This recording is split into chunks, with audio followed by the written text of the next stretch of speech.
Хәерле көн, Татарстан, хәерле көн, хөрмәтле телевизор караучылар. Рәссам булырга укымаса да ул республикабызда иң танылган сәнгать осталарының берсе.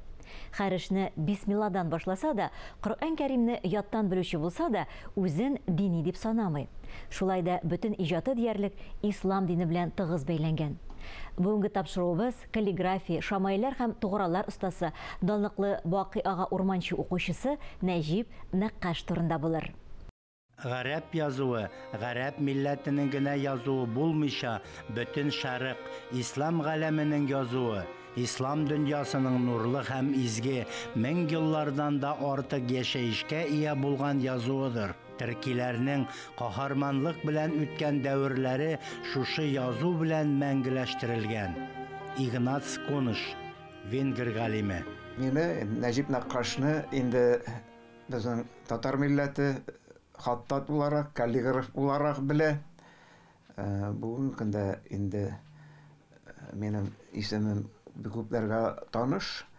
Менә бу бездә әле шама белән 30 еллар элек барлыкка килгән бу сәнгать төренә, бу гарәби каллиграфиягә ничек килдем? Нәҗип Нәккаш, Нәҗип Фәйзрахман улы Исмәгыйлев 1948 елның 30 июлендә Татарстанның Мамадыш районы Усали авылында туа. Урта мәктәпне тәмамлагач, үз мәктәбендә балаларга рәсем дәресләре укыта.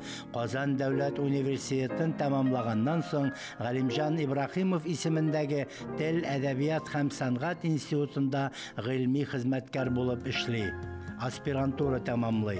30-дан артык фәнни мәкаләсе дөнья күрә.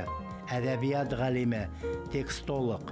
400-дән артык шамаилләр, 1000-дән артык тугра авторы. Аның 150-дән артык каллиграфик эшләре төрле китап альбомнарда, календар һәм газета журналларда басылып чыга. Россиядә һәм чит илләрдә шәхси күргәзмәләрен оештыра. Татарстанның ат казанган сәнгать эшлеклесе, Татарстан Республикасының Габдулла Тукай исемендәге дәүләт премиясе лауреаты. Гарәп каллиграфиясе ул безнең борынгыдан килгән сәнгать. Бу сәнгать ислам дине нәтиҗәсендә барлыкка килгән. Бу бөек булгарда инде ислам дине кабул итү белән һәм шунда инде Коръән килеп керә. Коръән кулдан язу, һәм менә бу кулдан язуда инде татарларның үзләре тарафыннан башкарыла башлый. Һәм менә бу чиракта инде аны матуритта язырга кирәк. Һәм менә шунда инде сәләтле кешеләрне шуңа җәлеп итмешләтәләр. Һәм менә бу гарәби язу безнең менә шушы 10-нчы гасырдан башлап менә бүгенгә кадәр диярлек татар милләтенең төп язуы булды, төп язу рәвеше булды. 1928 елга кадәр шушы язуны кулланды татар милләте. Һәм аның гарәп язуы булса да, аның авазлар системасына яраштырып, шушы язу белән дини әсәрләр генә түгел, әдәби әсәрләрдә һәм табигый фәннәр әсәрләрдә бик күп әсәрләр язылды. Һәм менә бу безнең татар милләтенең тарихында тирән изен калдырган язу. Һәм менә аның традицияләрен дәвам итүе безнең милләт булып сакланыш өчен һәм аның шушы гарәп язуы белән калган әдәби мирасын, мәдәни мирасын үзләштерү өчен кирәк булды. Менә шушы ихтыяҗ, менә бу гарәп язуы бездә инде 28 елдан башлап 70 еллар тыелып торуга карамастан, аның кирәклеге, ихтыяҗы барлыкка килде 85-90 еллар башында. Һәм менә бу инде безнең тирән үзгәрешләр белән, реформалар белән бәйле иде. Татарның үзенең ислам диненә әйләнеп кайтырга, үзенең тарихын өйрәнергә мөмкинлек чыкты. Һәм менә шушы ислам дине кайту белән гарәп каллиграфиясенә дә ихтыяҗ туды. Нәҗип Нәккашның исеме һәм иҗаты республикабызда гына түгел, аннан ерак төбәкләрдә дә, хәтта чит илләрдә дә билгеле. Ул татар милләтенең горурлыгы һәм куанышы, каллиграфия сәнгатенең инде югалган традицияләрен иң беренчеләрдән булып тергезеп җибәрүче. Гүзәл Вәлиева Сөләйманова, сәнгать фәннәре докторы. Мин шушы ихтыяҗ фонында барырга килдем. Ни өчен мин монда кирип киттем? Чөнки минем моңа инде әзерлегем бар иде. Беренчедән, мин инде әзме-күпме рәсем ясау сәләте булган кеше. Бу минем сәләт, минем ата-бабаларымнан килә. Чөнки минем менә Мамадыш районы Усали элекке исеме Шиле авылында яшәүче бөтен бабаларым столерлар, плотниклар булганнар. Минем менә нәселемдә безнең бик зур нәсел. Bütün benim туганнарым, агаларым, бөтенесе дә шушы сәләтле кешеләр. Һәм менә минем әтиемдә шушы сәләте бар иде. Һәм ул рәсемдә ясый белә иде. Чөнки столерның, плотникның кул белән күз арасында көчле бәйләнеше бар. Нейроннар бәйләнеше. Һәм менә ул үзенең күргән әйберсен инде ясый белә. Үзе плагат каләме алып ул яза иде. Һәм бик матур яза иде. Һәм язуы да матур иде аның. Шул сәләт миңа да күчкән. 3-4 классларда матур язу дәресләре керә иде. Корыч каләм белән шәбәһә карага манчып, күнегүләр яза идек. Бу да минем сәләтемне арттырган. 5 класстан башлап мен стена газетларын чыгара башладым. Мәктәпне тәмамлаганчы 11 класска кадәр шушы газетаның рәссамы булдым. 26 яшымда миңа университетка кергән мөмкинлек булды. Инде электән хыялым бар иде шушы гарәп язуын өйрәнергә. Гарәп телен белү, аның грамматикасын белү, шулай ук менә бу каллиграфияны тирәнрәк үзләштерергә бик нык ярдәм итә. Һәм бүгенге көндә дә ярдәм итә. Хатип Осман, атаклы профессор, без 4 кешене, 2 студент һәм 2 укытучыны, ул Бакый ага урманчы белән сөйләшеп, безне берничә дәрескә йөртте. Һәм мен Бакый аганың эшен дәвам итүче буларак, бәлки аның теге бер шәкердәдер. Рәссам гарәп язуының төрле стильләре белән иркен эш итә. 91 елны Мирас журналы чыга башлады. Беренче саныннан ук Сөембикә манарасы аерылы булды дигән мин шамаил ясадым. Һәм шуннан һәрбер санга мин үзем уйлап, эштәлекне, теманы уйлап шамаилләр ясарга кирәк булды. Татарча матур юллар, афористик мәкальләр эзләп табып, менә шуларны кертә башлады шамаилгә. Безнең гадәттә шамаилне теге дин әсәре дип кенә беләләр иде. Бары тик ләкин менә безнең Тукайның да, башка шагыйрьләрнең дә шушы пәйгамбәрләрнең хадисләре белән аваздаш булган, Коръән аятлары белән аваздаш булган бик көчле мәгънәле шигъри юллары бар иде. Менә мин шушы Коръән аятлары белән бергә шуның янәшәсендә, хадисләр янәшәсендә шушы үзебезнең шагыйрьләрнең татарча язылган матур әсәрләрен кертә башладым. Бу яңалык булды. Һәм моны безнең татар җәмәгате бик яхшы кабул итте.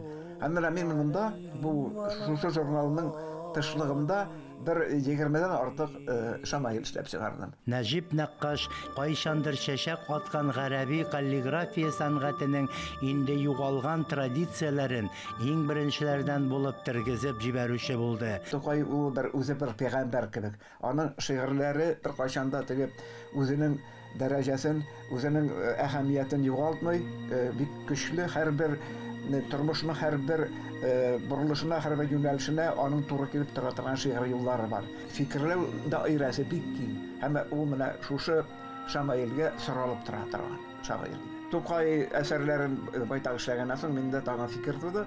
Башка шагыйрьләрендә, Алтын Урда шагыйрьләрендә әсәрләр мин халыкка күрсәтәсем килде. Шушы гарәп язуы белән пропагандалистым килде һәм шушы tağın bir zor cikl işlendi. Tatar şairlərinin əsərləri bilən şamaillər cikl. Tarixçilərimiz var, dinçilərimiz var, yazıcılarımız var. Mənə mən şulana kirişdim. Mənə onların toğraları bilən, onların şəxslərin kütətə tarğan ayrım belgə toğra, тугра белән һәм алар турында әйтелгән көчле шәхесләрнең фикерләре яки аларның үзләренең фикерләре белән язылган бу каталы шамаилләр берничә нидән тора торган эчтәлекле тугра һәм тексттан тора торган һәм аның әле эшчәнен күрсәтә торган берничә детальда була. Шушы әдәби эшчәнлеген, дини эшчәнлеген, тарихи эшчәнлеген күрсәтә торган. Күргәзмәләрдә күрсәтә башладым һәм анда киңәйтелгән этикетлар ясап, аны әзме биографиясендә күрсәтеп, бу шәхеснең русчага тәрҗемәсендә биреп, башка халыкларга да без таныштыра башладык. Менә бу үзебезнең бөек шәхесләрне. Нәҗип Нәккаш күп кенә республика, төбәк-ара һәм халык-ара күргәзмәләрдә катнаша. Монда 30-40 илдән каллиграфлар катнаша. Монда гарәп каллиграфия гына түгел, монда Кытай, Япон һәм яһуд һәм башкалар һәм урыс башка милләтләр, төрле милләтләрнең каллиграфия күрсәтелә. Бик күп осталар чакыра, танылган зур остазлар һәм син инде шушы күргәзмәгә килгән көнне инде альбом әзерләнгән була, каталог. Синең анда фотосурәтең, каллиграфия турында әйткән фикерең, senin кайдан булуың кыскача гына берничә еллык биография һәм берничә әсәрең куела синең. Менә шушы каталог бөтен илләргә тарала. Чөнки бу рус, инглиз телләрендә һәрбер каллиграфны алып китә. Менә бу безнең татарның дагы шушы каллиграфия сәнгатенең бүгенге көндә яшәешен күрсәтә торган бик көчле бер дәлил. Һәм мин анда һәрберсендә катнашырга тырыштым.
Мин бик бәхетле шушы нигә агымга эләгәвемә.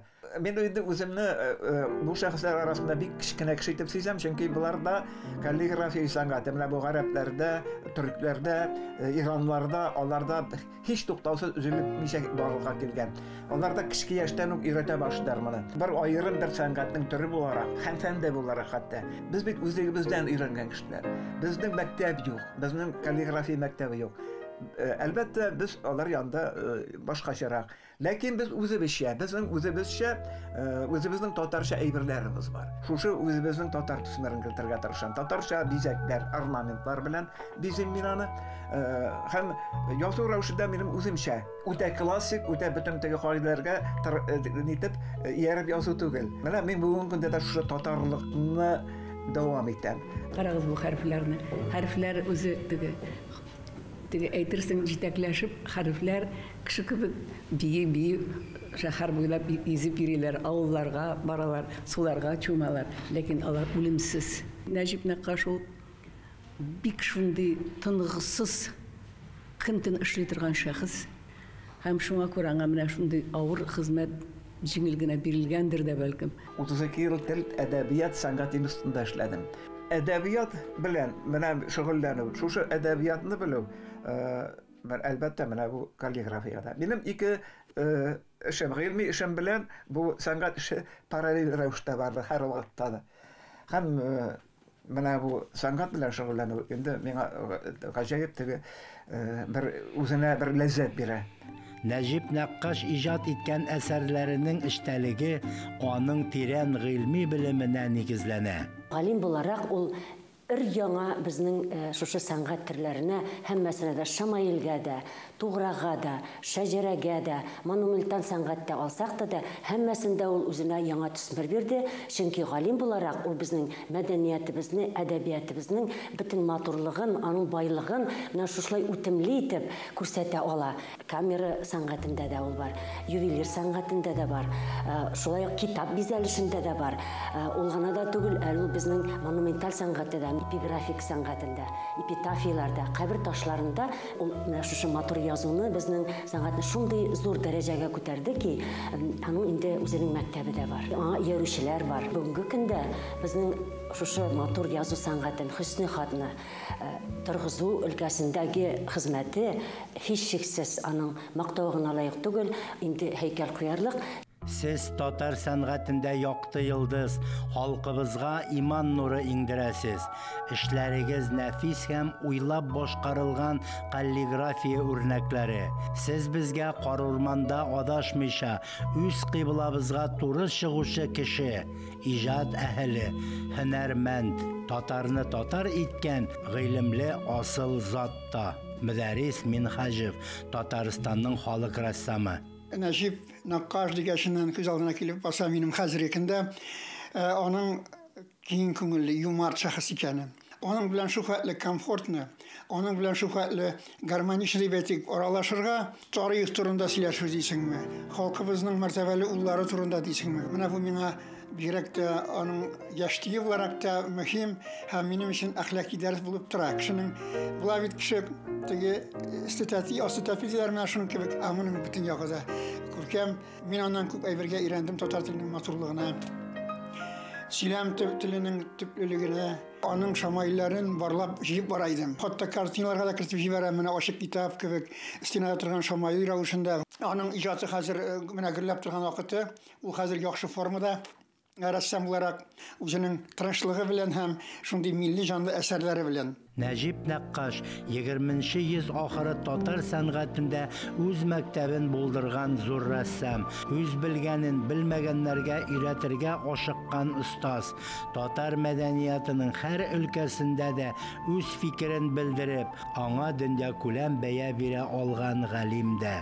Рәмзия Абзалина, Татарстан Милли музее хезмәткәре. 92 елны бездә университет каршында татар гуманитар көллияте төзелде. Менә мин шушында 8 ел укыттым каллиграфия дәресләре.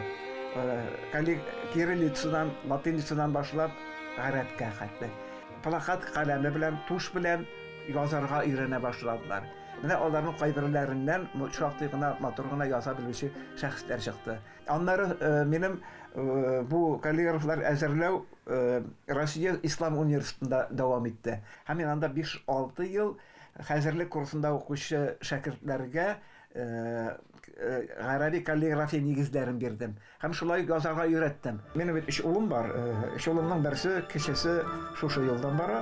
Шәһәр бизәүдә катнашты ул шушы язулары белән. Улым минем гарәп язуын да белә, гарәп язу белән дә, һәм башка язулар белән дә, инглизчәдә, русчада, татарчада шрифтовый композицияләр төзү белән шөгыльләнә. Бу литература дип атала. Монда менә минем иҗатымны калдырырлык кешем бар. Каллиграфия мәңгелек хакыйкатьләргә төшенү юлы дип белгечләр. Гарәп язуы гомер бакый безнең күңелләрдә ниндидер бер дулкынландыргыч, җылы һәм илаһи хисләр уята. Нәҗип Нәккаш, Нәҗип Фәйзрахман улы Исмәгыйлев иҗаты да нәкъ менә шуны раслый. Милли сәнгатебезнең үзенчәлекле нәфис бу жанрының алга таба тагын да уңышлырак үсүен, чәчәк атуын өмет итәбез. Сез танылган каллиграфия, шамайлар һәм тугралар остасы Нәҗип Нәккаш турында тапшыру карадыгыз. Матурлыкны күреп, сакланып яшик дигән теләктә калып, мин Әз Әхмәтҗанова сезнең белән сау булашам. Исән, имин булыгыз.